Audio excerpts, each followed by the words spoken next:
Hello traders, hope everyone fit and fine. Please एक बार sound के लिए बता दीजिए, साउंड आ रहा है सभी को? सौरभ जी, हमने स्टार्ट ही नहीं किया था। Don't worry don't worry.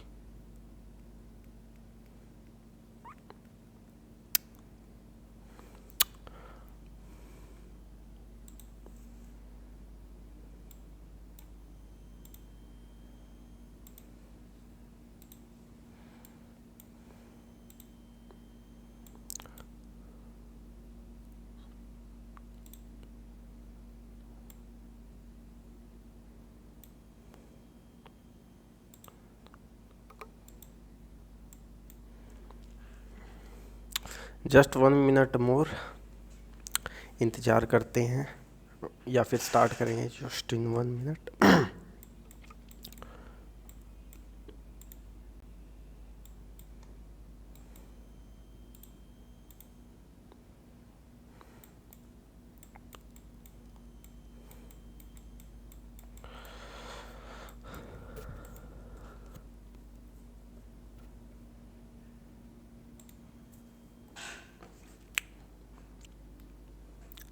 तो किसी को पहले की क्लासेस के कोई डाउट हो तो प्लीज़ एक बार पूछ लीजिए, वरना फिर आज के टॉपिक पे हम बढ़ते हैं।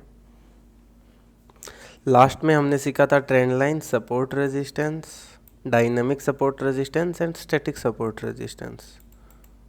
इतने टॉपिक्स हमने कवर कर लिए हैं। इन टॉपिक्स में किसी को भी कोई डाउट हो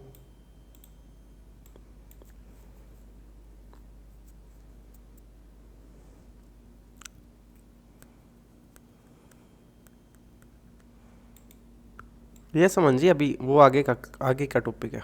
डोंट वरी, वो भी करेंगे।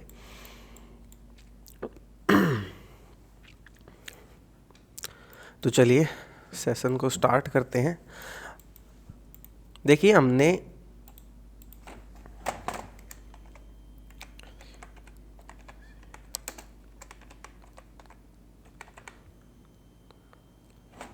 टेक्निकल एनालिसिस के हम 3 पार्ट पढ़ते हैं।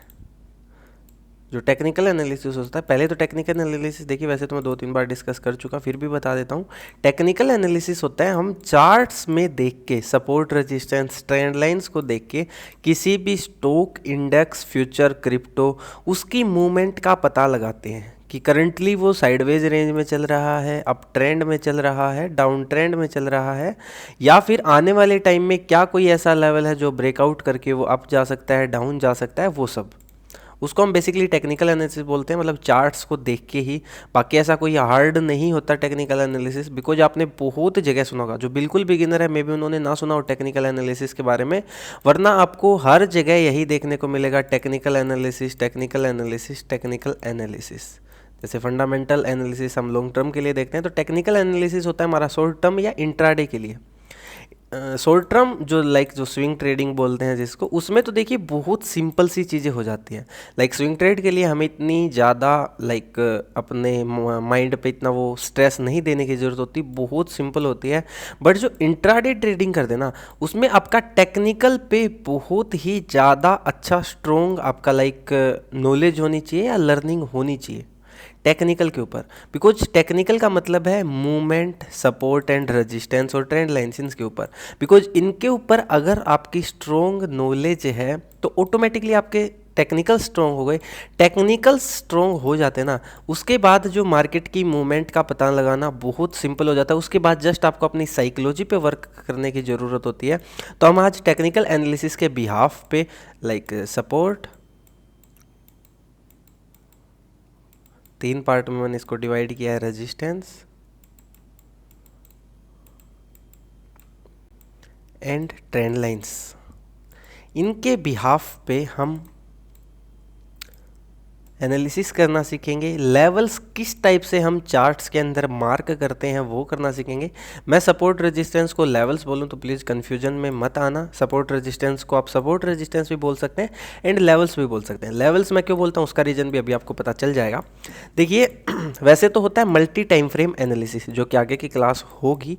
उसमें हम सबसे पहले टॉप टू बॉटम अपनी अप्रोच रहेगी। हम सबसे पहले बड़े टाइम फ्रेम पे देखेंगे, फिर उससे छोटे एंड उससे छोटे, ऐसे ऐसे इस टाइप से हमारी जो top top to bottom approach होगी, उसमें तो आपके बहुत सारे टॉपिक ऑलरेडी क्लियर हो ही जाएंगे। मैंने आपको एक चीज़ बताई थी, सपोर्ट कन्वर्ट हो सकता है रेजिस्टेंस में, रेजिस्टेंस कन्वर्ट हो सकता है सपोर्ट में। ये चीज़ आपको क्लियर है?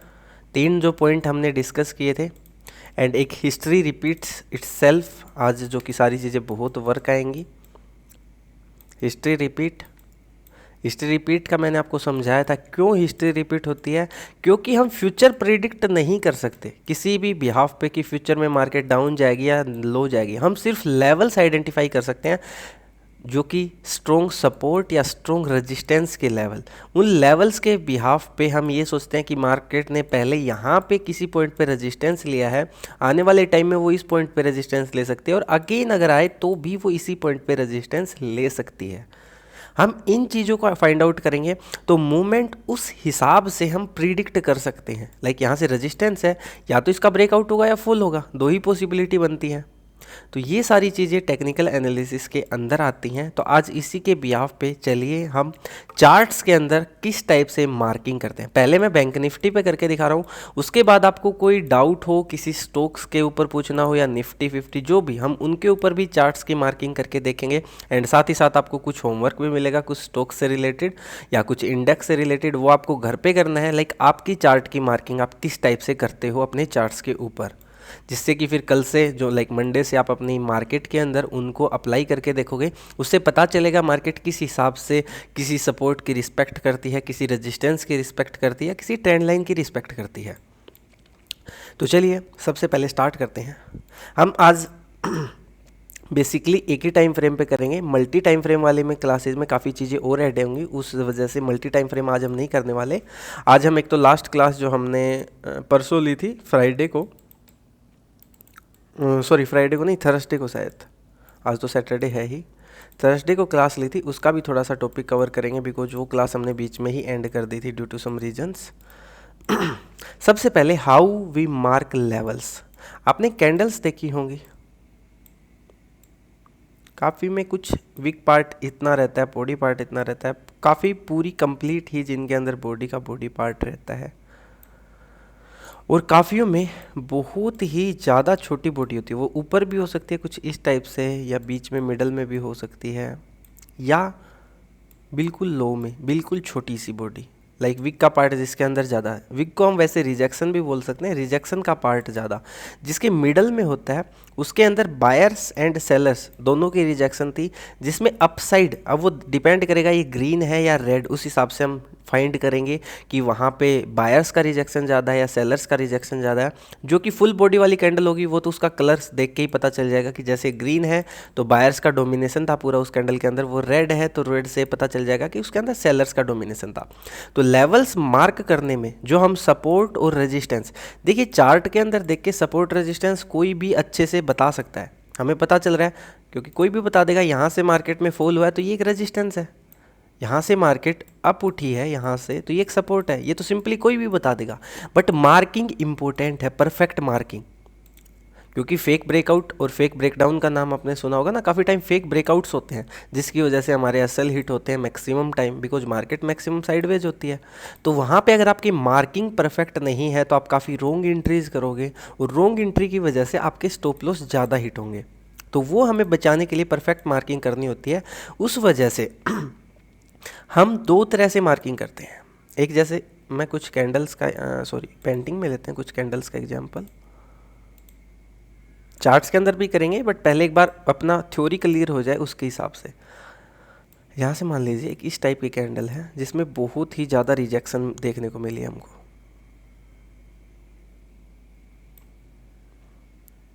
उसके बाद भी कैंडल है रेड मान लेते हैं यहाँ पे,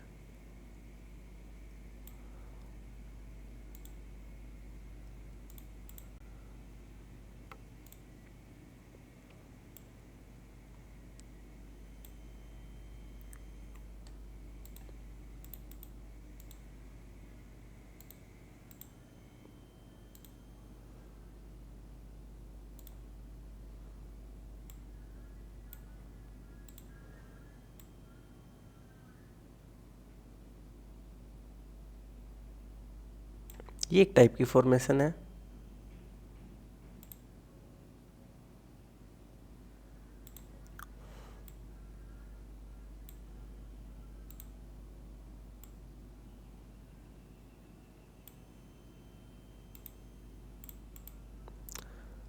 काफ़ी जगह आपको सिंपली इतनी सारी ऐसी इस टाइप से रिजेक्शन मिलेगी। तो यहाँ पे हम मार्किंग दो तरह से करते हैं। जो बिलो लेवल होता है, मैंने आपको बताया था सपोर्ट एंड रेजिस्टेंस कभी भी एक सिंगल पॉइंट नहीं हो सकता, कभी कभी हो सकता है। लाइक फॉर एग्जांपल काफ़ी टाइम ऐसा भी देखने को मिलेगा एक ही सिंगल पॉइंट से, बट हमेशा नहीं होता। जैसे यहाँ पे था एक एग्जांपल, ये देखिए, ये डिस्कस भी किया था हमने लास्ट क्लास में। ये देखिए यहाँ पे सिंगल पॉइंट भी एक रेजिस्टेंस का काम कर रहा है इस जगह पे, जस्ट एक सिंगल पॉइंट 36,774 36774 के अराउंड। और आगे जब जाके देखेंगे तो यहाँ पे देखो एक रेंज है जो कि रेजिस्टेंस का काम कर रही है। यहाँ पे ये इतनी रेंज है जो रेजिस्टेंस का काम कर रही है, बिकॉज पहले देखो इसने यहाँ पे रिजेक्शन दिया है, रेजिस्टेंस दिया है, और उसके बाद वो यहाँ से जाके रिजेक्शन लेके आई है। और यहाँ पे अगर चेक करें, अगर सिंपल इस पॉइंट के ब्याफ पे देखें तो मार्केट इससे तो बहुत ऊपर गई है, तो यहाँ पे जो लेवल होगा वो यहाँ तक भी हो सकता है या यहाँ तक भी हो सकता है, बिकॉज रिजेक्शन तो सेकेंड टाइम यहाँ पे भी मिली है। तो इस वजह से जो ये कैंडल्स होती हैं, काफ़ी जगह सिंपली आपको सिर्फ एक ऐसा लेवल देखने को मिलेगा और मार्केट वहीं से रिवर्स कर जाएगी। और काफ़ी टाइम ऐसा होगा, कैंडल ऐसी भी हो सकती है, या कैंडल अगर आप यहाँ पे ऐसी रखना चाहो ना, एक फुल ग्रीन कैंडल इस टाइप की, वो कोई इश्यू नहीं है, ऐसी भी मिलेगी। मार्किंग आपको लोवेस्ट पार्ट तो रखना ही रखना होता है। ऐसी जो फॉर्मेशन होती हैं जिनके अंदर body wick body body body wick body इस टाइप की हो, उसमें आपको जो लोवेस्ट पार्ट है वहाँ से लेके जो कि आपको एक बॉडी, जो भी पहली बॉडी आपको मिल रही है वहाँ तक के आपको लेवल को इस टाइप से मार्क करना होता है। अभी चार्ट्स में समझेंगे देन और बेसिकली क्लियर हो जाएगा। वैसे जो ये पूरी रेंज होती है, क्योंकि एक ही जगह पे कैंडल्स बन रही है, एक ग्रीन फिर ग्रीन बट नीचे से काफ़ी ज़्यादा रिजेक्शन है, एक फिर रेड, एक फिर ग्रीन, फिर एक रेड, और ऊपर की तरफ से काफ़ी ज़्यादा रिजेक्शन है इनके अंदर। वैसे ये पूरा एरिया ही एक रेजिस्टेंस का जोन है, बट यहाँ पे बहुत सारी कैंडल्स बनी है, तो हम बेसिकली जो परफेक्ट मार्किंग हमारी रहेगी उस चार्ट के अंदर, वो जो लोवेस्ट विक के पार्ट से लेके जो भी पहली बॉडी हमें देखने को मिलेगी वहाँ तक रहेगी। और जहाँ पे इस टाइप की होती है, जहाँ से सिंगल एक पॉइंट से रिजेक्शन मिलती है, तो जो हमारी कैंडल होती है जिसके अंदर ऐसी हैवी रिजेक्शन, जैसे चार्ट के अंदर जो ये वाली कैंडल यहाँ पे, हम उस कैंडल के इस पॉइंट से लेके और नीचे तक इस लेवल को मार्क करते हैं। यहाँ पे थोड़ी सी ज़्यादा अपने पास रेंज होती है एक रेजिस्टेंस की, यहाँ पे होती बहुत कम है, क्योंकि यहाँ पे बहुत सारी कैंडल्स की एक फॉर्मेशन बनती है। यहाँ पे सिंपली सिंगल एक ही कैंडल हमें रिजेक्शन दे देती है।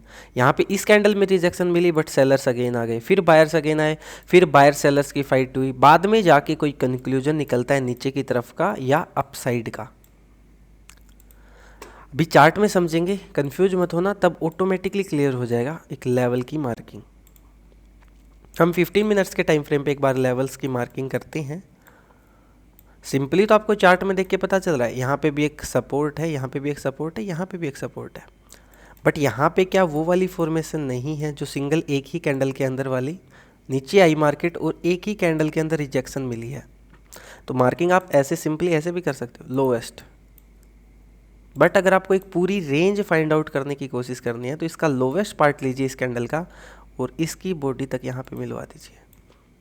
अब देखिए वो पॉइंट यहाँ पे क्लियर नहीं हो रहा क्या, एक बार इसको यहाँ से सपोर्ट मिला है, सेकंड टाइम यहाँ से भी मिला है, थर्ड टाइम यहाँ से भी सपोर्ट मिला है, तो ये पूरी एक रेंज है जो कि हमारे लिए सपोर्ट का काम कर रही है, ना कि सिंगल ये वाला पॉइंट है। अगर हम सिंपली इतनी मार्किंग कर देना, सिंपली इतनी सी, इश्यू नहीं है, बट उसके लिए हमारा व्यू सिर्फ ये रहना चाहिए कि मार्केट इस पॉइंट से नीचे आएगी तभी हम ट्रेड करेंगे। बट जब हमारे पास ये वाली रेंज पूरी होती है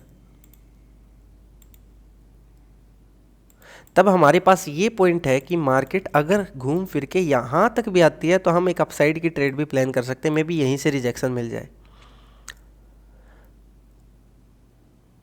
थोड़ा सा लॉजिक समझने की कोशिश कीजिए, मैंने यहाँ तक की मार्किंग क्यों की है।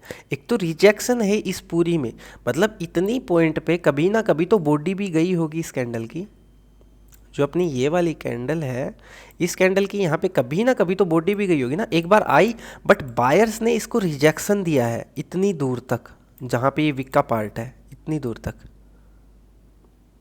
मीन्स इसमें कहीं पे भी सपोर्ट बन सकता है, वो यहाँ पे भी बन सकता है, यहाँ पे भी, बिकॉज बायर्स ऐसा तो नहीं सिर्फ इसी पॉइंट पे अवेलेबल थे, काफ़ी जगह इसी पॉइंट पे भी अवेलेबल होंगे, इस पे भी होंगे, इस पे भी होंगे, इस पे भी होंगे, इस पे भी होंगे, इस पे भी होंगे, इस पे भी होंगे। तो इस पूरी रेंज में कहीं से भी हमें रिजेक्शन देखने को मिल सकता है। दैट्स वाही ये वाली फॉर्मेशन के लिए हम जिस कैंडल में हमें रिजेक्शन मिली है उसकी बॉडी से लेके उसका लोवेस्ट विक तक हम मार्किंग करेंगे उस जोन की, जो कि बेस्ट मार्किंग होगी अपने लिए। एक सपोर्ट या एक रेजिस्टेंस, यहाँ पे जैसे ये सपोर्ट का काम कर रही है तो ये इस टाइप से मार्किंग हम इसको कर देंगे। फ्यूचर में हमारी ट्रेड प्लान कैसे होती हैं, किस टाइप से हम उनके अंदर एंट्री लेते हैं, डोंट वरी, वो आगे की क्लासेज में ऑटोमेटिकली हो जाएगा। एक लेवल की मार्किंग कैसे हुई सभी को पता चल गया, जैसे कैंडल्स पे मैंने समझाया है वैसे ही हम मार्किंग करते हैं। अब यहाँ पे वो वाली भी एक रेजिस्टेंस एक सपोर्ट में कन्वर्ट हो रहा है, एक सपोर्ट रेजिस्टेंस में कन्वर्ट हो रहा है, वहाँ की थ्योरी भी यहाँ पे देखो, यहाँ पे क्या था, सपोर्ट था, बट यहाँ पे क्या हो गया, कन्वर्ट इनटू 4 बार रेजिस्टेंस, ये वाला सपोर्ट कन्वर्टेड इनटू रेजिस्टेंस, और उसके बाद ये जो रेजिस्टेंस था वो वापस से कन्वर्ट हो गया सपोर्ट में, सपोर्ट रेजिस्टेंस में कन्वर्ट हुआ, रेजिस्टेंस अगेन सपोर्ट में कन्वर्ट हो गया। ये वाले मैंने जो 3 पॉइंट्स, जो मैंने बेसिकली जो 3 पॉइंट्स की थ्योरी समझाई थी सपोर्ट रेजिस्टेंस मार्किंग में, उसके लिए आपके लिए हेल्प रहेगी। यहाँ पे देखो मार्किंग अगर यहाँ से देखें, इस वाली ने भी सपोर्ट लिया है, नेक्स्ट डे इतनी रिजेक्शन के साथ भी सपोर्ट आया है। अब मैं 2 चीज़ें करता हूँ, पहले सिंपली हम इसके बिहाफ पे मार्किंग करते हैं, इसके बिहाफ पे जो पहले वाली कैंडल, इन कैंडल्स के बिहाफ पे, तो यहाँ पे देखो मार्केट इनसे ऊपर काफ़ी टाइम गई, यहाँ पे भी गई, यहाँ पे भी थोड़ा सा गई, यहाँ पे भी गई, यहाँ पे भी गई है, और यहाँ पे तो इसने क्लोजिंग भी दी है इससे ऊपर, बट ये नए रेजिस्टेंस आ गए थे, वो कोई इशू नहीं है। बट जब ये कैंडल हमें इसी के पास में दिखाई दे रही है तो हम इस लेवल की मार्किंग क्यों ना यहाँ तक करें, इस टाइप से, इतनी रेंज हो, वो ज़्यादा बेस्ट रहेगी अपने लिए, कन्फर्मेशन ज़्यादा देगी, कोई इशू नहीं है। शायद हमें ट्रेड्स कम मिले, यहाँ पे ट्रेड्स आपको ज़्यादा मिल जाएंगे छोटी रेंज के लिए, बट जब आपके पास बड़ी रेंज होगी, मानता हूँ ट्रेड्स आपको कम मिलेंगे, बट आपकी परफेक्टनेस देखो कितनी ज़्यादा बढ़ गई ऑटोमेटिकली। जो ये वाला पॉइंट था, मार्केट यहाँ पे ओपन हुई, इस पॉइंट के बिल्कुल टच में नीचे आ गई, उसके बाद ये पूरी रेंज हमारे लिए एक रेजिस्टेंस का वर्क कर रही है। सेकंड टाइम इसने यहाँ से रिजेक्शन लिया, थर्ड टाइम इसने फिर से यहाँ से लिया, और फोर्थ टाइम इसने इस पॉइंट से लिया। तो 2 लेवल की मार्किंग हमने बिल्कुल सिंपल सी थ्योरी के बिहाफ पे अपने चार्ट्स के अंदर कर ली है, इस के बेस पे। अब इसको हम आगे भी शिफ्ट करेंगे, बिकॉज आगे सपोर्ट का काम भी कर रही है इसी के साथ साथ।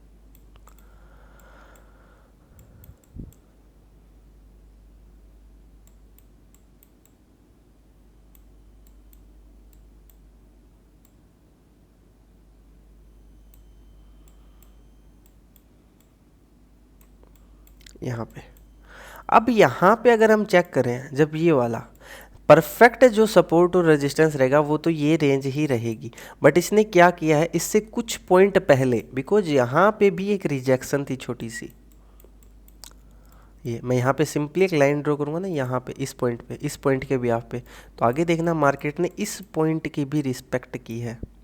ये देखो यहाँ से एंड यहाँ से, तो मैं इस रेंज को यहाँ पे भी शिफ्ट कर सकता हूँ। देन ये रेंज हमारे लिए नो ट्रेडिंग रेंज है, यहाँ से कुछ भी हो सकता है। मैं अगर मेरा व्यू यहाँ पे मैं ये सोचूं मार्केट जाएगी ना यहाँ से, इस जस्ट इस पॉइंट से ही नीचे, तो मार्केट नीचे जाएगी, मैं टोटली रॉन्ग हो सकता हूँ, बिकॉज नीचे हमारे पास इतना एक रेजिस्टेंस का और सपोर्ट का एरिया है, जो यहाँ सपोर्ट था यहाँ रेजिस्टेंस है। तो मार्किंग अगर आपकी रॉन्ग होगी तो आपके थोड़े से चांसेस रॉन्ग हो जाएंगे आप अपने व्यू को बनाने के लिए। और मार्किंग परफेक्ट कैसे होने लगेगी, उसके लिए आपको डेली मार्केट को वॉच करना होगा, उसके बिना कुछ नहीं हो सकता।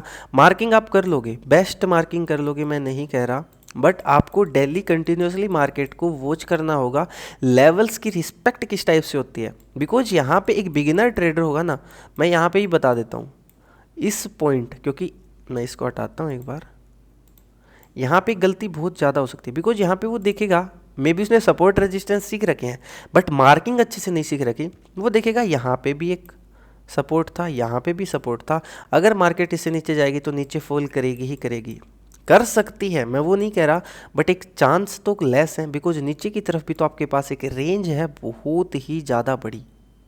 और देख लो उसी रेंज में से एक बार यहाँ से रिजेक्शन मिला, यहाँ से रिजेक्शन मिला एंड एक बार यहाँ से रिजेक्शन मिला।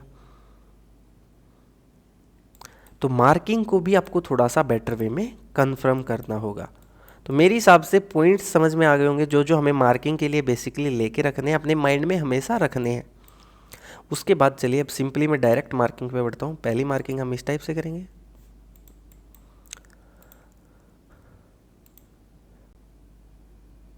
ये रहेगी।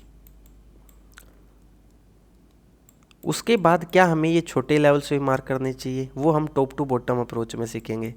उसके बाद एंट्री वगैरह करेंगे। अभी बेसिकली जो मेजर लेवल्स हैं हम सिर्फ उन्हीं की मार्किंग कर रहे हैं, ये भी वर्क करते हैं बट मेजर लेवल्स हम थोड़े से एक अच्छे टाइम फ्रेम पे ही निकालेंगे। वैसे तो यहाँ पे बीच में अगर हम देखेंगे ना तो यहाँ पे भी एक सपोर्ट है, यहाँ पे भी है, यहाँ पे भी है, वो इंट्राडे के बेसिस पे होंगे। जब हम मल्टी टाइम फ्रेम करेंगे टॉप टू बॉटम जो हमारी अप्रोच रहेगी उसमें ऑटोमेटिकली क्लियर हो जाएंगे ये टॉपिक्स, इनको किसी को कन्फ्यूजन हो। अभी सिर्फ मेजर लेवल्स जहाँ से मेजर रिजेक्शन मिली है मार्केट को वो इस टाइप से होगा, यहाँ से भी मेजर रिजेक्शन मिली है,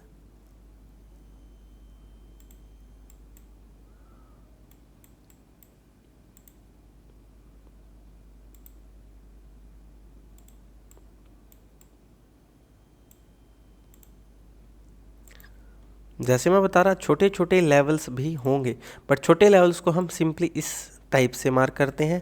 मेजर लेवल्स की जो रेंज होती है वो हमें रेंज पता होनी चाहिए, इसलिए मैं ये रेंज वाला ट्रायंगल, स्टार्टिंग में हमने ट्रेडिंग व्यू की क्लास में पढ़ा था क्या क्या यूज करेंगे, तो रिक्टेंगल, सॉरी ट्रायंगल कह रहा हूँ, रिक्टेंगल का उपयोग करते हैं हम फॉर मेजर लेवल्स को आइडेंटिफाई करने के लिए। जब सिंपली जो छोटे लेवल्स होते हैं उनको सिंपली हम इस टाइप से भी मार्क कर सकते हैं। बट अभी एक बार फोकस कीजिए, जब तक मल्टी टाइम फ्रेम की क्लास नहीं हो जाती, एक मेजर लेवल्स को ही फाइंड आउट करने की। उसके बाद यहाँ से मेजर लेवल आ रहा है हमारे पास, ये वाला पॉइंट,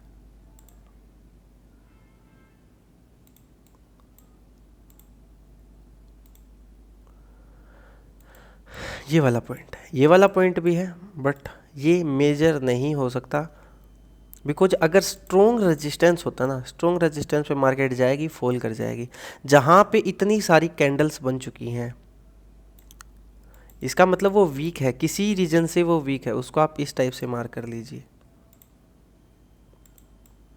है ज़रूर ये रेजिस्टेंस सपोर्ट का वर्क कर सकता है बट ये वीक है, स्ट्रॉन्ग ये है क्योंकि जस्ट एक बार कैंडल गई है और वहीं से फॉल आ गया। अब इनसे नीचे नीचे चलते हैं हम,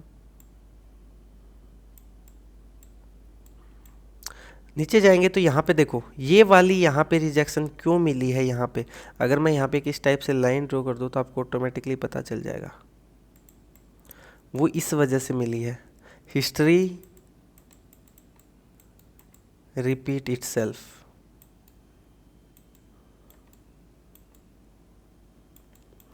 यहाँ पे भी एक सपोर्ट था एंड मार्केट अप गई थी, सेम चीज़ यहाँ पे हुई है,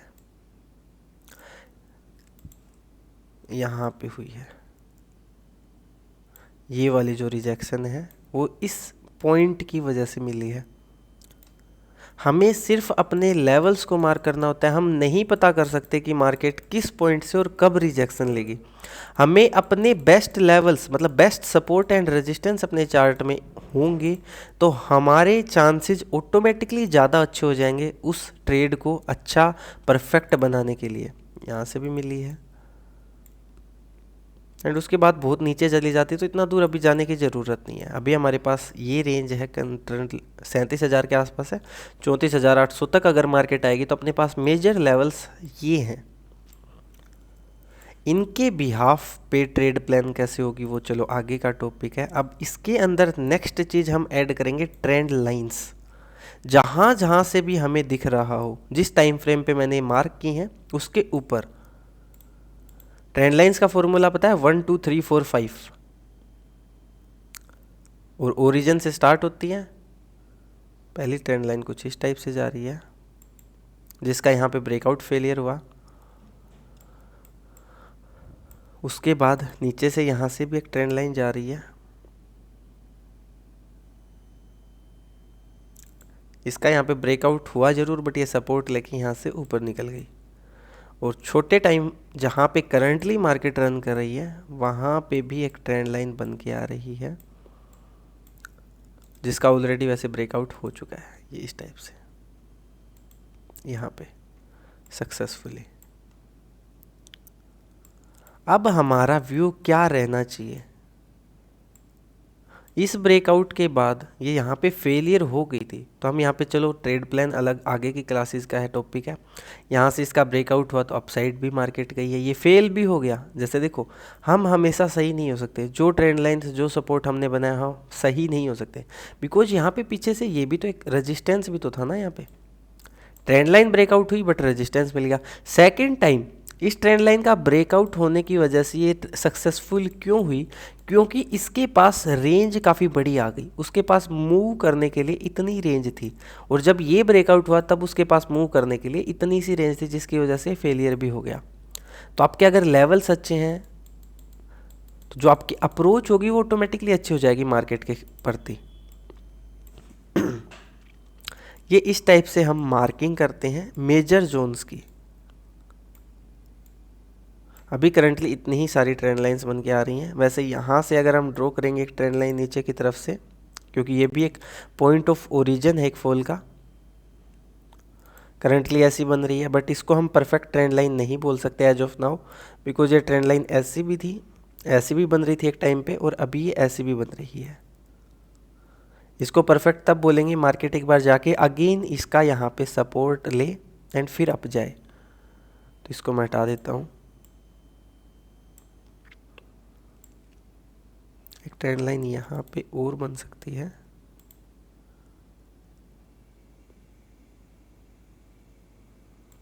इस लेवल के लिए। इसका भी यहाँ पे ब्रेकआउट हुआ, सक्सेसफुल रीटेस्ट हुई एंड अप गई मार्केट। किसी को ये मार्किंग कैसे की है इस थ्योरी के बिहाफ पे कोई डाउट हो तो प्लीज़ पूछिए। इसके बाद हम आप जो कोई आपके माइंड में कोई भी स्टॉक इंडेक्स आ रहा हो उनके ऊपर भी सेम ही तरीके से मार्किंग करने की कोशिश करेंगे।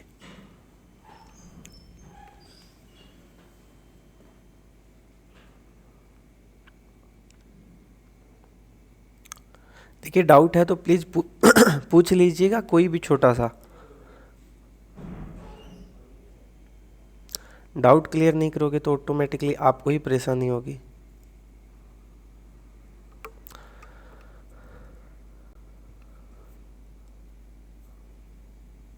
और यहाँ से देख के कंफ्यूज नहीं होना है कि मार्किंग तो हमने कर ली बट यार ये तो मेरे को टफ लग रहा है, या ये क्यों ऐसी चीज़ है मेरे को तो समझ नहीं आ रहा।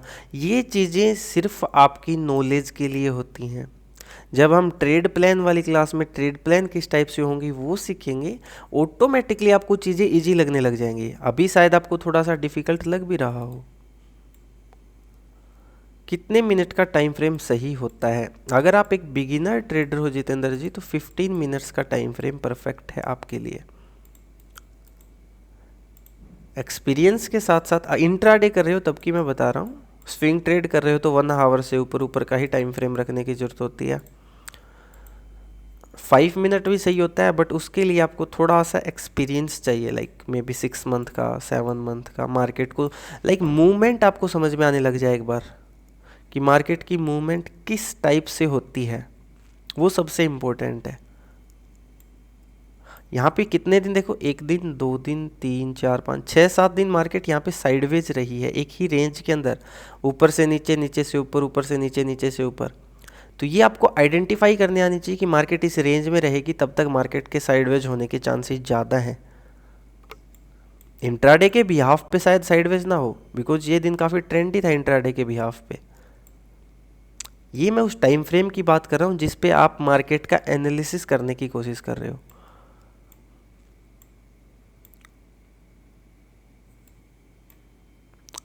अब इसमें से सपोर्ट रेजिस्टेंस कौन से जाएंगे, तो नॉर्मल सी बात है, जहाँ पे CMP करंट मार्केट प्राइस है उससे नीचे वाले सपोर्ट हो जाएंगे, उससे ऊपर वाले रेजिस्टेंस सारे।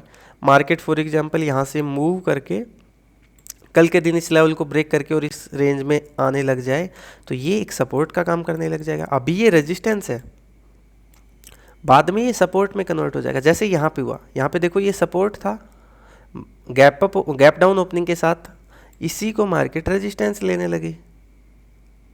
ये जो यहाँ पे सपोर्ट था ये रेजिस्टेंस में कन्वर्ट हो गया। अब गैप अप ओपनिंग के साथ इसको ब्रेक करके मार्केट इसको सपोर्ट के हिसाब से ले रही है। अब ये रेजिस्टेंस यहाँ के लिए जो रेजिस्टेंस था, अब ये यहाँ के लिए सपोर्ट है। Support converted into resistance, resistance converted into support, और history repeat itself. Support resistance की थ्योरी इतनी सी है, आपको हिस्ट्री में क्या हुआ है उसी चीज को अपने चार्ट्स पे ड्रॉ करके रखना है, जस्ट सिंपल। उसमें परफेक्ट स्लोली आप टाइम के साथ साथ ऑटोमेटिकली होने लग जाओगे। आपको सिर्फ 2 पॉइंट सिंपल से याद रखने हैं। हिस्ट्री में क्या हुआ है वो अपने चार्ट्स के अंदर दिखाना है। यहाँ पे ये रेंज इस टाइप से भी बन सकती है ऊपर की तरफ।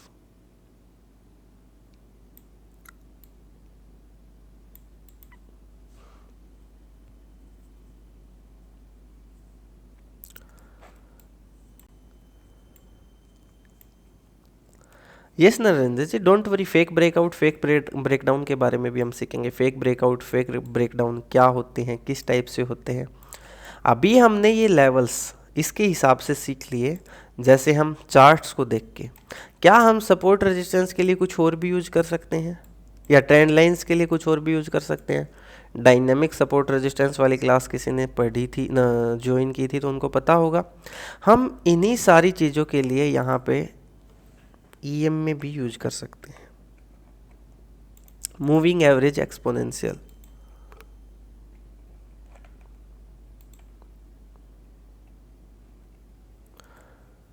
ये जितनी चीज़ें हमने चार्ट्स में अभी लगाई हैं, ये जो स्टैटिक है इनके लिए नहीं कह रहा, बट ट्रेंड लाइंस के लिए जो लगाई हैं, ये देखना ऑटोमेटिकली आपकी कितनी सिंपल हो जाएंगी।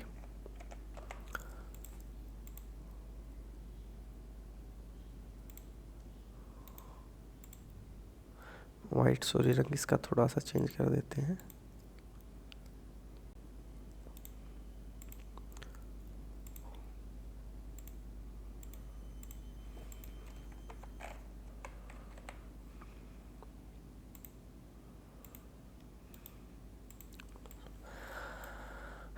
अभी मैं एक बार ये सारे लेवल्स डिलीट कर रहा हूँ,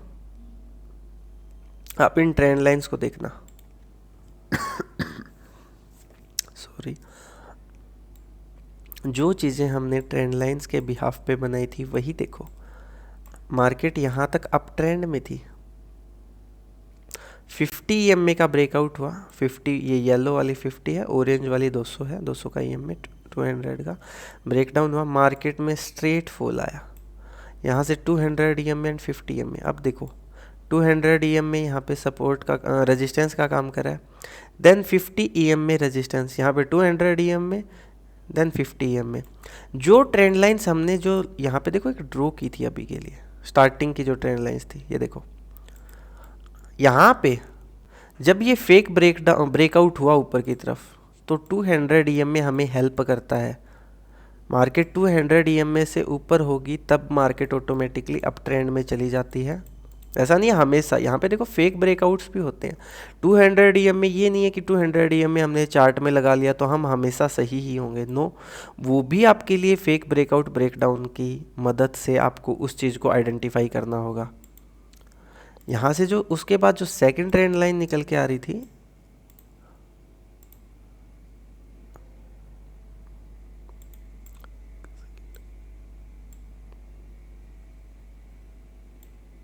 यहाँ पे अगेन देखो इस ट्रेंड लाइन के बिहाफ पे भी जब ब्रेकआउट हुआ, यहाँ पे अपसाइड फेलियर, 200 के साथ ये साइडवेज हुई काफ़ी देर मार्केट एंड अगेन फॉल कर गई इस ट्रेंड लाइन को। यहाँ पे एक छोटे टाइम फ्रेम पे एक ट्रेंड लाइन भी बनेगी कुछ इस टाइप से। यहाँ पे अगर मैं लगाऊँ ना 5 मिनट का टाइम फ्रेम, तो यहाँ पे देखना एक ट्रेंड लाइन भी निकल के आएगी हमारे लिए। तो आप जिस भी टाइम फ्रेम पे सपोर्ट रेजिस्टेंस फाइंड आउट कर रहे हो वहाँ पे आप 250 EMA लगा के उन चीज़ों को थोड़ा सा बेटर वे में और कंफर्म कर सकते हो अपने बिहाफ पे। टाइम के साथ साथ आप उनकी ज़रूरत नहीं पड़ेगी, जैसे जैसे आपका टाइम निकल जाएगा ना मार्केट के अंदर 6 महीने 8 महीने 10 महीने या 1 साल मार्केट को वॉच करते करते, तब ज़रूरत नहीं पड़ती। बट स्टार्टिंग में जो breakout failures and breakdown failures होते हैं उनमें आपकी बहुत हेल्प हो सकती है। उसके बाद जो ये तो चलो हमारी ट्रेंड लाइंस के लिए 50 एंड 200 EMA डायनेमिक सपोर्ट और रेजिस्टेंस के लिए ये हेल्प करते हैं।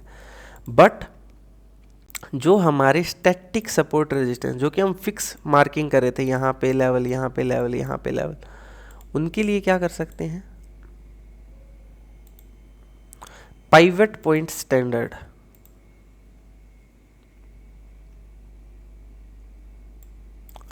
ये हमें हमारे स्टैटिक सपोर्ट एंड रेजिस्टेंस भी बता देते हैं।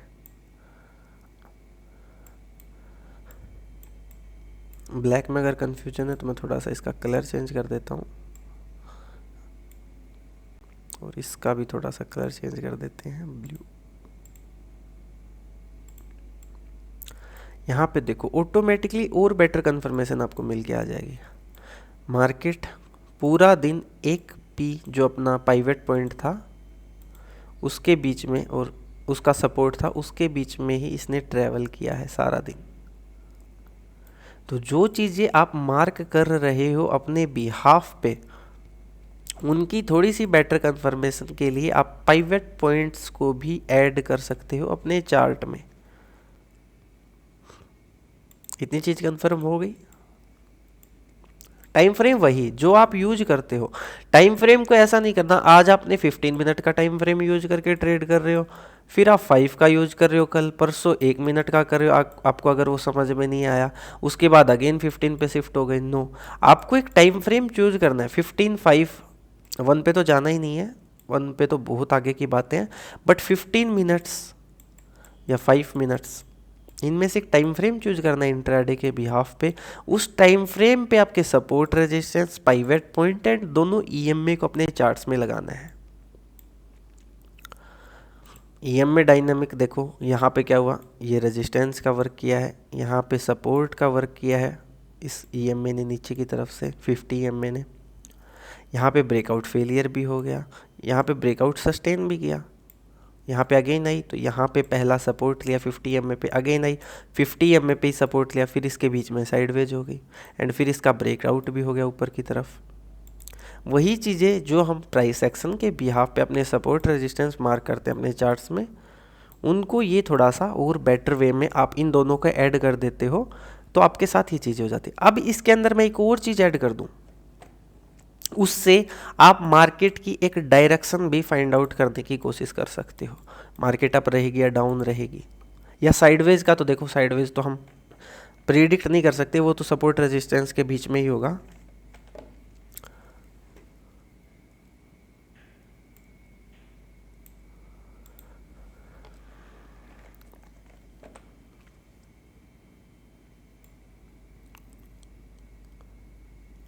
ये देखिए pivot range pivot Bose,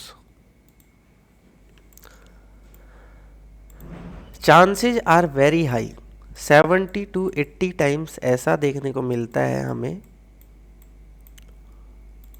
70 to 80 times. अगर मार्केट CPR, इसको हम CPR बोलते हैं जो ये 3 लाइंस वाला है, इससे नीचे होती है तो मार्केट नीचे ही होती है, इससे ऊपर होती है तो मार्केट ऊपर ही होती है। Chances are very high 70 to 80 times. यहाँ पे देखो अप थी तो अप थी, ये पहली ही कैंडल में डाउन आ गई और इसके नीचे रही सारा दिन, और यहाँ पे देखो इसी के नीचे रही सारा दिन। यहाँ पे चेक करते हैं तो इसी के ऊपर रही मार्केट सारा दिन, यहाँ पे देखो इसी के नीचे रही सारा दिन। ये थोड़ा सा मैंने कहा 70 to 80, 100% कुछ नहीं हो सकता, बट 70 to 80 टाइम्स आप मार्केट की एक क्लियर कट डायरेक्शन पता कर सकते हो, मार्केट ऊपर रहेगी या नीचे रहेगी। CPR से नीचे है तो मार्केट के चांसेस आर वेरी हाई कि CPR से नीचे। यहाँ पे भी आप चेक करो तो CPR से ही मार्केट उठी थी, CPR पे ही आके साइडवेज होके नीचे की तरफ ब्रेकआउट देके हमें एक परफेक्ट ट्रेड मिली है। यहाँ पे CPR से ऊपर थी तो मार्केट CPR के ऊपर ही रही सारा दिन। यहाँ पे मार्केट कैसी थी, पहले हाफ में साइडवेज थी CPR के बीच में ही, उसके बाद अप गई, नीचे नहीं गई। मतलब ऐसा नहीं कि दोनों तरफ की डायरेक्शन दी हो, यहाँ पे डायरेक्शन इसमें दो हैं, यहाँ पे भी देखो दोनों तरफ की हैं। मार्केट CPR से ऊपर उठी, आके साइडवेज हो गई और CPR से नीचे भी आ गई। ऐसा भी होगा, जरूरी नहीं है हर बार। मैंने कहा 70 to 80 टाइम्स। यहाँ पे देखो CPR से नीचे थी मार्केट, तो CPR के नीचे ही रही सारा दिन।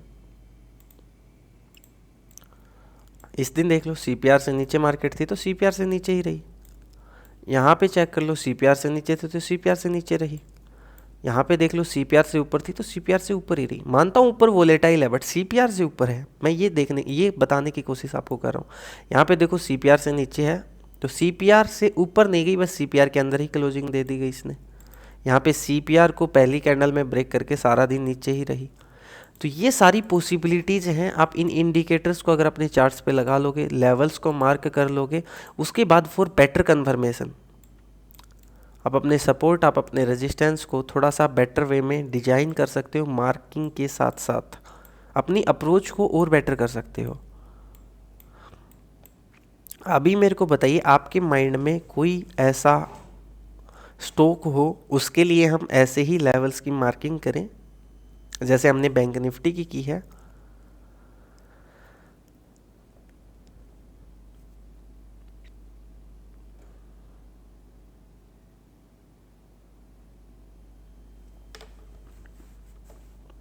लेवल्स की मार्किंग की मैं बात कर रहा हूँ, बिकॉज लेवल्स की मार्किंग आपने परफेक्ट की तो मल्टी टाइम फ्रेम एनालिसिस जो टॉप टू बॉटम अप्रोच रहेगी वो आपके लिए ऑटोमेटिकली स्ट्रॉन्ग हो जाएगी। मल्टी टाइम फ्रेम आपका मतलब मल्टी टाइम फ्रेम कराऊँ, आपने लेवल्स की मार्किंग को किया ना तो ऑटोमेटिकली आपकी जो मल्टी टाइम फ्रेम में जब हम टॉप से बॉटम अप्रोच करेंगे जो कि सबसे इम्पोर्टेंट होती है, उसके बिहाफ पे बाद में ट्रेड प्लान्स होती हैं। टॉप टू बॉटम अप्रोच सीखेंगे हमारी, जो कि बहुत ही नॉलेजेबल रहेगी आप सभी के लिए अगर बिगिनर लेवल पे हो तो उसके बिहाफ पे सीखेंगे। तो ये लेवल्स की मार्किंग ही हमारे लिए सबसे इम्पोर्टेंट होगी। ओके, एक बार फिर से बता देता हूँ नरेंद्र जी, डोंट वरी। देखिए इन सारों का महत्व क्या है, CPR को, पाइवेट पॉइंट्स को, इनको ऐड करने का। सबसे पहले मैं हर एक चीज़ को एक एक ऐड करके फिर से बताता हूँ। मैंने आपको ट्रेंड लाइन समझाई अभी जस्ट। वैसे तो ट्रेंड लाइन की हमने एक स्पेशल क्लास ली थी इससे पहले वाली, उसको देख लीजिए, डोंट वरी। बट मैं बता रहा हूँ जैसे जो ट्रेंड लाइन है ना वो हमारे लिए काम कर रही है प्राइस एक्शन के बिहाफ पे। वो तो करना ही है, प्राइस एक्शन तो लर्न करना ही है, उस पर तो फोकस करना ही है। बट साथ ही साथ आप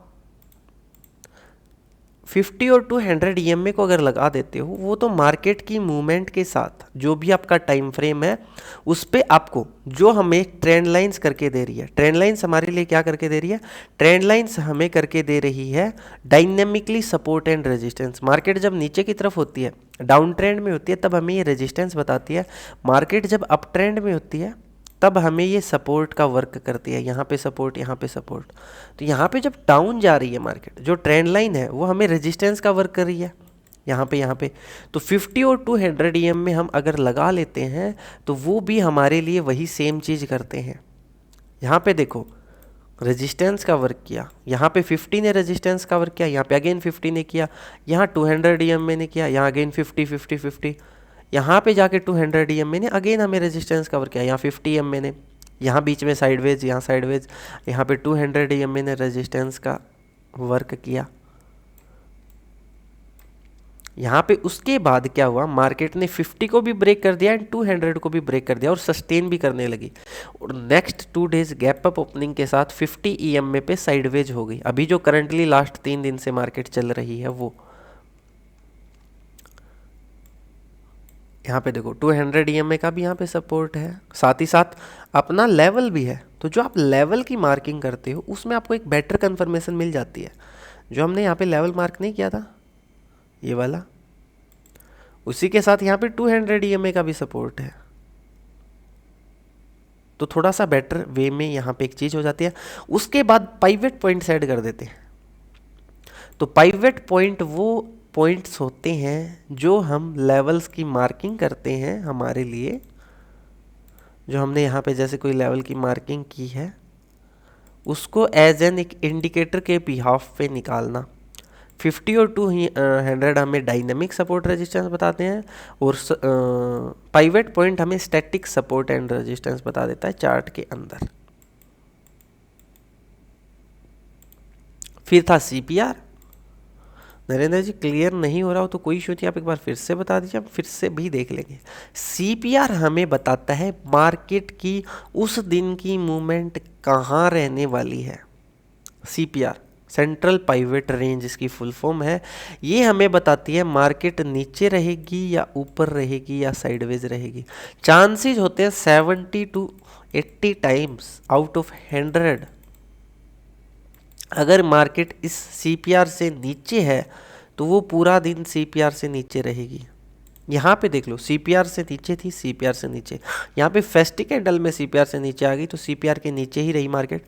अप जाने की कोशिश की बट सीपीआर ने नहीं निकलने दिया और फॉल हो गया। ओके, यहाँ देख लो सीपीआर से ऊपर थी तो मार्केट सीपीआर से ऊपर थी गैप अप ओपनिंग के साथ।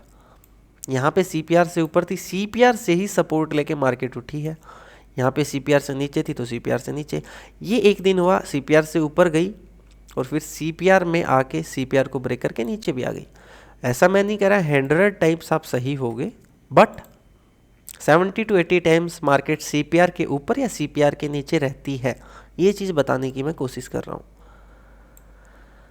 यहाँ पे देखो मार्केट सीपीआर के अंदर जरूर थी बट सीपीआर से ऊपर ही क्लोजिंग दिया। सीपीआर के अंदर और ऊपर, अंदर और नीचे दो पॉसिबिलिटीज बनती है। अंदर रह सकती है बट चांसेस ऊपर की। यहाँ पे देखो जैसे सीपीआर के अंदर थी फर्स्ट हाफ में, उसके बाद अपसाइड ही रही मार्केट, तो ऊपर ही रही, नॉट एन इशू।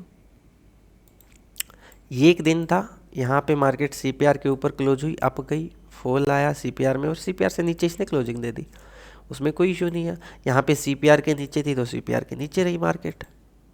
यहाँ से आप मार्केट की एक फिक्स डायरेक्शन का थोड़ा सा पता कर सकते हो। मार्केट अगर ट्रेंडी होगी ना, एक तरफा की जब मार्केट होती है या नीचे या अप, उस टाइम पे सीपीआर हमें बहुत हेल्प करती है।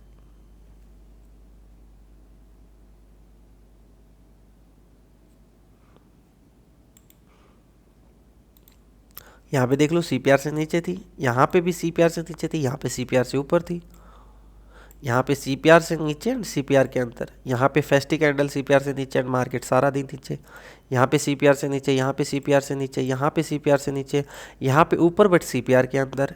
यहाँ पे थोड़ी सी वोलेटाइल थी मार्केट, सीपीआर के अंदर बाहर थोड़ा सा, यहाँ सीपीआर के नीचे, यहाँ सीपीआर के नीचे, यहाँ सीपीआर के अंदर, यहाँ सीपीआर के नीचे। आप एक बात देखो कितनी ज़्यादा बार सीपीआर हमें एक क्लियर डायरेक्शन के बारे में बता देता है। समझ रहे हो इस चीज़ को? तो ये सारी चीज़ों से आप अपने एनालिसिस को थोड़ा सा बेटर कर सकते हो। मैं वो इंडिकेटर आपको कभी नहीं बताऊंगा, कभी सजेस्ट नहीं करूंगा जो आपको एंट्री बताते हो, क्योंकि मार्केट के अंदर ऐसे भी बहुत सारे इंडिकेटर्स हैं जो आपको एंट्री भी बताते हैं मार्केट की, how we enter how we exit. वो इंडिकेटर मैं कभी नहीं बताने वाला। टेक्निकल एनालिसिस के अंदर जो टीए से टेक्निकल एनालिसिस के अंदर जो सबसे बेस्ट इंडिकेटर है मेरे हिसाब से, ये सारे चारों की चारों इंडिकेटर यहाँ पे मैंने मार्क कर लिए हैं आपके लिए, नेम आप याद रख सकते हो। इनसे बेस्ट नहीं होने वाला, मैं मेरी राय बता रहा हूँ। किसी के लिए आरएसआई वर्क करता है, किसी के लिए एमएसीडी वर्क करता है, बट इंडिकेटर ऐसा अपनाओ जो आपको सपोर्ट रेजिस्टेंस बताए। इंडिकेटर ऐसा चार्ट में कभी मत लगाओ जो एंट्री और एग्जिट बताए, क्योंकि ऐसे इंडिकेटर आ गए जो एंट्री और एग्जिट ही हमें करवाने लगे मार्केट में, ट्रेड्स के अंदर। तो एक बात बताइए, कौन परेशान होगा? वो उन इंडिकेटर्स को ही यूज कर लेंगे। मैंने आपको बताया टेक्निकल एनालिसिस में 2000 से भी ज़्यादा इंडिकेटर्स हैं, आप उनमें से किसी को भी यूज कर सकते हो, किसी को भी। उनमें से आपको अपना कॉम्बिनेशन बनाना होता है बेस्ट। एंट्री एग्जिट वाले मैं कभी प्रेफर नहीं करूंगा आपको। वो कोई स्ट्रेटजी हो उसमें बात अलग है, वैसे चार्ट्स के अंदर अप्लाई करने के लिए कभी भी, बिकॉज वो ऑटोमेटिकली आपको ऐसा दिखाएंगे अब एंट्री मिलेगी, अब एंट्री मिलेगी, एंड वो एक्यूरेसी उनकी 50-50 ही होती है। 50-50 ही एक्यूरेसी खेलनी है तो चार्ट में कुछ लगाने की ज़रूरत भी नहीं है। रेड कैंडल बन रही है, आप पुट साइड की नीचे की तरफ सेल की तरफ ट्रेड ले लो, ग्रीन बन रही है ग्रीन साइड की तरफ ट्रेड ले लो, दैट्स सिंपल। लेवल्स की मार्किंग किसी को डाउट हो तो बताइए। एंड एक नरेंद्र जी के लिए हम टाटा पावर में हम बहुत बार कर चुके हैं। कोई नया स्टॉक देखते हैं अच्छा सा। चलिए बिटकॉइन में देखते हैं, क्या थ्योरी सेम है बिटकॉइन के लिए। ये चीज हमें, मैंने आपको कहा प्राइस एक्शन हर जगह सेम है। बिटकॉइन डॉलर, बिटकॉइन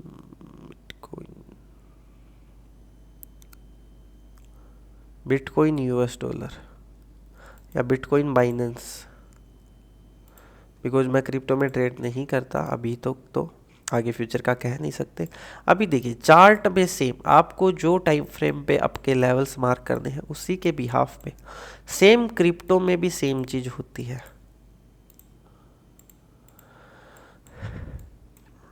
आपकी मार्किंग के लिए मैं बता रहा हूँ, सेम चीज हम क्रिप्टो में भी करते हैं। क्रिप्टो क्या, किसी भी मार्केट के अंदर सेम ट्रेंड लाइंस होती हैं, सेम प्राइस एक्शन होता है।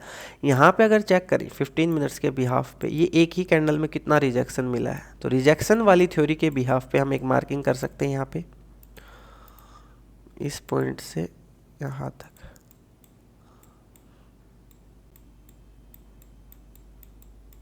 नहीं, रिजेक्शन यहाँ तक नहीं मिला, रिजेक्शन मिला यहाँ तक। मैं सेम थ्योरी अप्लाई करके दिखा रहा हूँ आपको। ये मैंने मार्किंग क्यों किया, ड्यू टू रिजेक्शन। मानता हूँ 15 मिनट में मार्केट में बहुत बड़ी मूवमेंट थी, मतलब बिटकॉइन के अंदर 45,464 से मार्केट ने 42,153 जस्ट इन 15 मिनट्स के कैंडल में ही लगा दिए। तो मतलब बहुत ही ज़्यादा बड़ी मूवमेंट थी ये, 3,000 के आसपास के डॉलर की। तो मैं नहीं कहता है छोटी मूवमेंट है, सो बिग मूवमेंट। उसके बाद जो लेवल्स बन के आ रहे हैं हमारे लिए, एक लेवल यहाँ पे बन के आ रहा है छोटा सा, एक लेवल यहाँ पे तो बनेगा ही बनेगा, बिकॉज यहाँ पे देखो एक सपोर्ट था तो ये रेजिस्टेंस, बीच में एक छोटे लेवल्स भी बन के आ रहे हैं यहाँ पे एंड यहाँ पे, ये लेवल्स बन के आ रहे हैं हमारे लिए। वैसे यहाँ पे भी एक लेवल है, छोटा लेवल। अभी अगर ट्रेंड लाइन और देख लेते हैं, उसके बाद अपने इंडिकेटर्स को भी इनमें अप्लाई करते हैं। ट्रेंड लाइन बिटकॉइन में कितनी बन के आ रही होगी, नो इस टाइम फ्रेम पे तो कोई ट्रेंड लाइन बन के नहीं आ रही अच्छी, बड़ी बता रहा हूँ, छोटी तो यहाँ पे बनेंगी, छोटी ट्रेंड लाइन्स तो यहाँ पे बहुत सारी बनेंगी। यहाँ पे ये एक ट्रेंड लाइन बनेगी कुछ इस प्रकार से,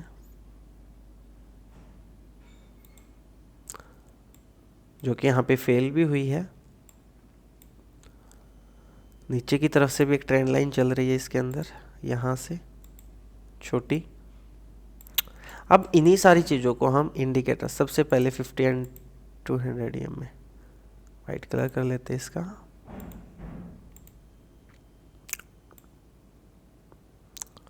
यहाँ पे because bitcoin currently in sideways range है, एक साइडवेज रेंज के अंदर घूम रहा है, इस रेंज से इस रेंज के बीच में, दैट्स वाई। बट जो मेजर फॉल आया था उस टाइम पे, ये देखो, क्योंकि बिटकॉइन काफ़ी वोलेटाइल है एज ऑफ नाउ, काफ़ी ज़्यादा ही वोलेटाइल है। एकदम से इतना साइडवेज हो जाता है एंड एकदम से इतनी बड़ी मूवमेंट आ जाती है इसके अंदर।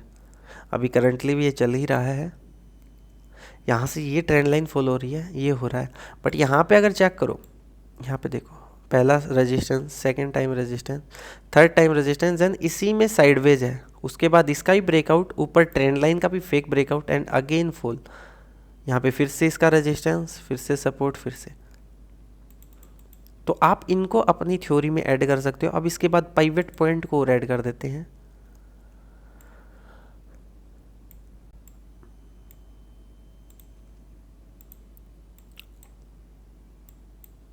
यहाँ पे देखो, पाइवट पॉइंट पे आके इसने सपोर्ट लिया, पाइवट पॉइंट पे यहाँ पे फॉल आया, तब पाइवट पॉइंट पे सपोर्ट लिया। ये जो रिजेक्शन मिली है ये भी पाइवट पॉइंट से ही मिली है, R1 से। फिर अगेन आके इस पाइवट पॉइंट P के बीच में देखो, यहाँ पे मार्केट साइडवेज हो गई। यहाँ पे अब दो पाइवट पॉइंट के बीच में ये घूम रहा है। CPR वाली थ्योरी और देखते हैं इसमें वर्क करती है या नहीं करती, बिकॉज ये मैक्सिमम अभी करंटली साइडवेज रेंज में है। बट फिर भी हम CPR और लगा लेते हैं। ये देखो अभी करंटली CPR के अंदर ही घूम रहा है, यहाँ CPR से नीचे था, यहाँ CPR से नीचे था, यहाँ CPR से ऊपर था, यहाँ CPR के अंदर तो नीचे था, यहाँ भी CPR से ऊपर था और यहाँ CPR के नीचे था। मतलब वो थ्योरी हर जगह वर्क नहीं कर रही क्या? देखो साइडवेज मार्केट है उसमें तो देखो भाई वो तो चांसेस कम है, एंट्री शायद आपको कम मिलेंगी, यहाँ पे एंट्री बहुत कम मिलेगी बिकॉज साइडवेज है एज ऑफ नाउ मार्केट, देखा जाए तो एक रेंज के बीच में घूम रही है। अब इसके अंदर कैसे इंट्राडे ट्रेड्स होती हैं वो भी मेरे को नहीं पता, बिकॉज मैं बिटकॉइन का क्रिप्टो अभी मैंने स्टार्ट नहीं किया है जो फॉर नाउ, तो मेरे को नहीं पता कौन से ब्रोकर इंट्राडे करवाते हैं, किस टाइप से करवाते हैं।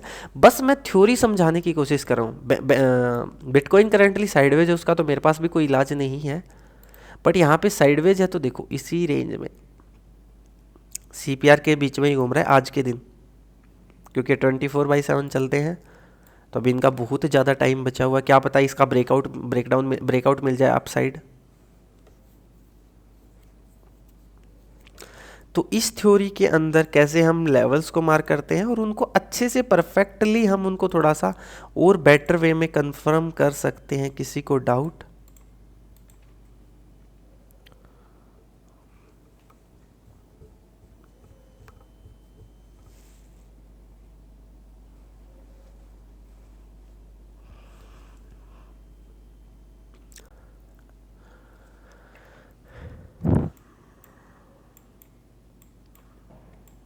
थैंक यू नरेंद्र जी, आपका डाउट क्लियर हो गया, बहुत ही अच्छी बात है।